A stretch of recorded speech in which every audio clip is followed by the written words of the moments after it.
The most cherished dream of a girl named Dani is to see the sea. Her life is ordinary and dull, a fact often teased by the colleagues at work, who advise her to buy an ultraviolet tanning lamp. Currently for 26-year-old Dani, who works at an advertising agency, her career is a top priority. Knowing Dani's diligence, the superiors load her with additional tasks. Dani has to retype 50 pages of material by tomorrow. The boss suggested she work at his place because his wife Anita, who was personally acquainted with Dani, would be delighted to see her. Dani had no choice but to agree. They first stopped at her home for her to change. While Dani was getting cleaned up, Michelle called Anita and said they would be there soon. Finally, they arrived at Michelle's house. He has a little daughter named Sylvia. Most of the time, Dani will be working here alone, as Michelle and his wife have plans. Dani got to work. Soon Anita entered the room to greet her. The girls hadn't seen each other in 3 years and seemed like strangers to each other. Anita showed Dani where the bathroom was. Anita lives in a luxurious house and doesn't work, but still looks tired. In the evening, Anita was going to take her daughter to the grandmother's and then meet her husband. She told Dani not to wait for them today because they would be late.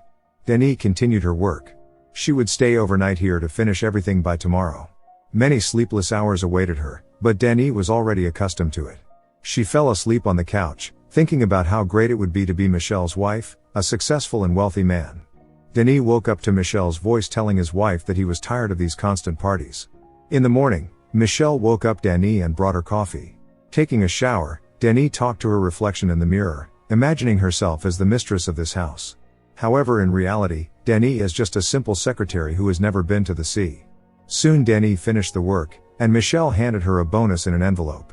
But Michelle had another request. He wanted her to go with his family to the airport and then drive the car back. Of course Dani couldn't refuse her boss.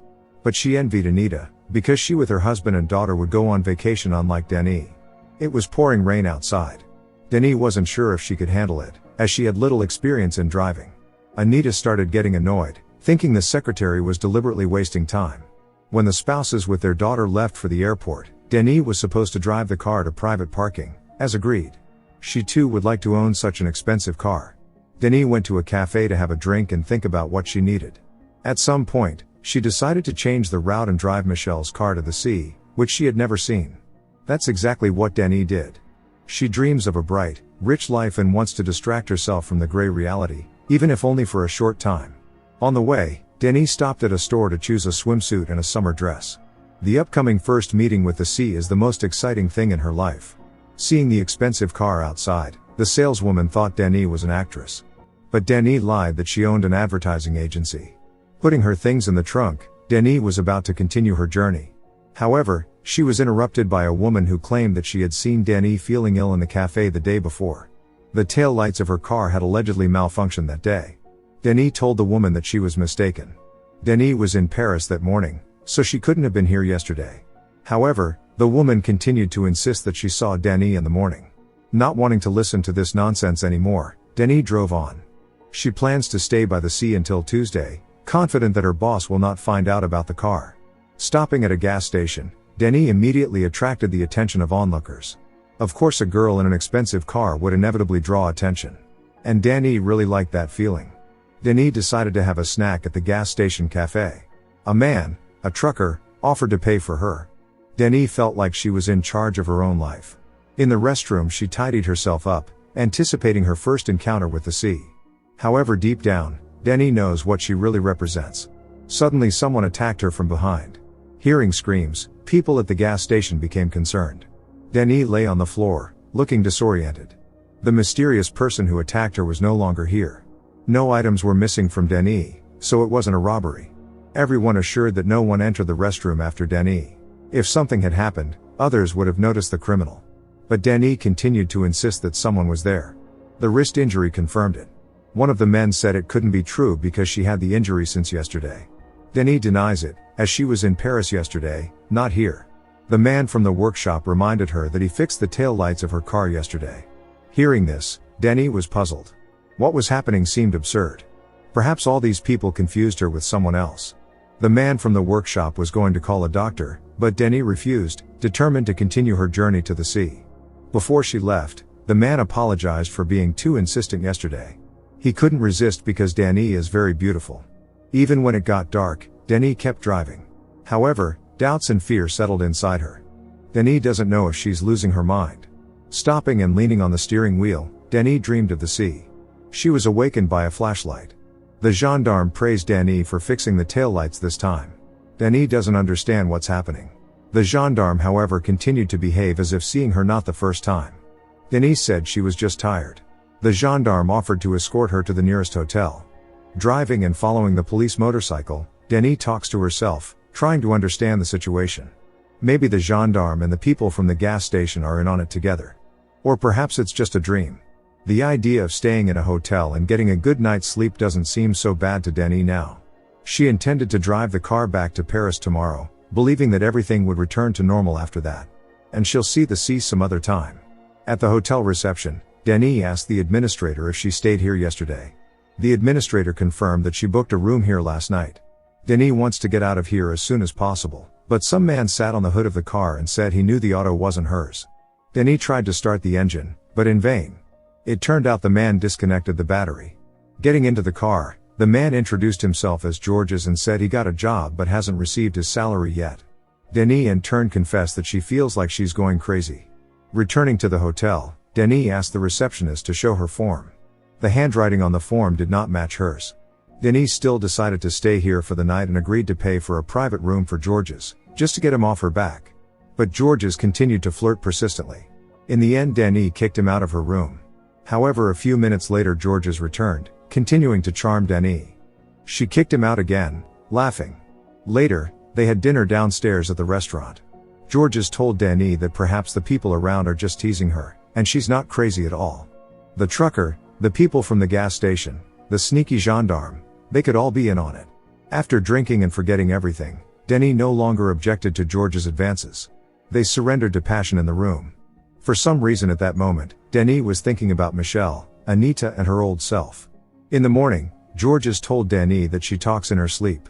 But Denis doesn't want to know what exactly she said. While Georges dozed off, Denis discreetly searched through his documents and found an Italian citizen's passport.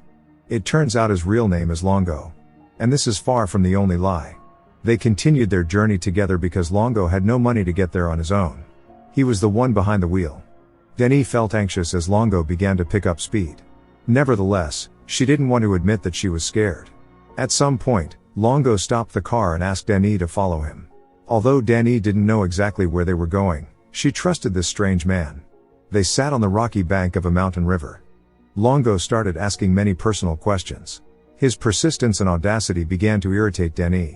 At some point, Longo said he would get cigarettes from the car and be back soon. Denis waited on the shore, but Longo did not return for a long time. Eventually Denis went back to the road and saw her belongings thrown on the ground. It was evident that Longo had stolen the car. Denis was forced to continue on foot, wondering when her life took a wrong turn. Perhaps it all started when she took her boss's car. Soon Denis was noticed by a passing driver and offered a ride to the nearest settlement. She sought help from a trucker, asking to use the radio. It turned out that one of the truckers had seen an expensive blue car speeding by. Thanking the trucker who gave her a ride, Denis saw Michelle's car on the riverbank. Longo was nowhere to be found, and all her belongings were untouched. Suddenly a boy approached her and said that someone was behind. Opening the trunk, Denis saw a body inside and was horrified. After that Denis hurried away, convincing herself that she must have imagined it and that the trunk was actually empty. The event seemed like a waking nightmare. More accurately, Denis just wants to believe that it's just a nightmare. Something inexplicable is happening in reality. Suddenly Longo caught up with Denis on a motorcycle and ordered her to follow him. When they were near the pier, Longo demanded that Denis tell him who was in the trunk. He behaved as if he had no connection to what was happening. Denis also doesn't know who the man. Perhaps Michelle did it, there is no other explanation. Or Longo is lying. Longo shouted that he is a thief but doesn't harm people. Among other things, there is a gun in the trunk, the tool of the crime. So someone must have planted it there. Longo decided that the best option would be to get rid of the evidence of someone else's crime right now, which he did. After that Longo kissed Denis, who was frightened. They were going to continue the journey together, but Longo's plans changed when he found an ominous note. He demanded explanations from Denis and tried to take the gun, leading to a struggle. In the end Longo knocked her out. Waking up at night, Denis picked up and read the note, in which the sender asked for permission to come. And that sender was Denis. She is absolutely certain that she did not write anything like that. Denis thinks she is going crazy. All this time people around convinced her of things she doesn't remember. They allegedly saw her in places she had never been before. The boss's car was still here, as well as the gun. Reaching the nearest landline phone, Denis called Anita and said in tears that everything was just awful. Denis swore that she did not want to harm anyone. Denis doesn't know that Michelle has been around all this time. Denis also confessed that she took their car without asking and got lost. Anita promised they would help and gave Denis the address of an acquaintance who supposedly isn't home right now. Anita also said that Michelle is already on his way to help her. Denis arrived at the specified address. At first glance, there was indeed no one in the house. However, Denis found signs that she had been here before. Denis begins to doubt her own identity and suggests that there is a woman very similar to her, causing others to confuse them. On the other hand, this seemed impossible. Hearing footsteps, Denis panicked. Michelle attacked her, shouting that she would ruin everything and that she was not guilty. Denis is convinced that Michelle is the one who set the whole thing up. Michelle admitted that it was Anita who took the life of the man who was her lover. He was blackmailing her, threatening to send provocative photos to her husband. This spurred Anita to a desperate act. But soon Michelle found out everything anyway. He loves his wife and was willing to do anything to cover up her crime. The plan seemed perfect. Michelle planned to make it appear as if the man had lost his life elsewhere. At night, while Denis was working in their home, the couple went to Marseille, where Anita disguised herself as Denis. The bandage on the arm was Michelle's idea because people remember details. After that, Anita followed the route from Marseille to Paris. Meanwhile, Michelle returned home and pretended to talk to his wife in a way that Denis could hear. Anita did everything to make people remember her. The note in the trunk would raise suspicions about Denis, who allegedly decided to get rid of her lover. However, everything went awry when Denis decided to go to the sea. Seizing the moment, Denis took the gun and wounded Michelle. He, rapidly losing strength, told how he watched as she obediently followed her doppelganger, literally repeating every step. This prompted Michelle to attack Denis in the restroom and injure her wrist so that people around wouldn't notice inconsistencies. This is what Denis' dream of seeing the sea turned into. And today her dream has finally come true. Denis feels that she is no longer the same as before.